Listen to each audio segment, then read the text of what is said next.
Magandang gabi.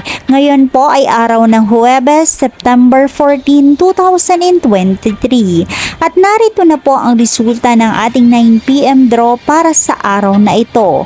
At para po sa draw natin ngayon ay ang Super Lotto 649, ang National Lotto 642, ang 6D Lotto, ang 3D Lotto at ang 2D Lotto. Para po sa mga bagong nanonood, huwag niyo pong kakalimutan mag-subscribe sa aking channel at pahit na din po ako ng notification bell para updated po kayo lagi sa aking mga bagong upload. At para naman po sa update ng ating mga lotto winners, ipinopost ko po siya under ng ating comment section. Maraming salamat po.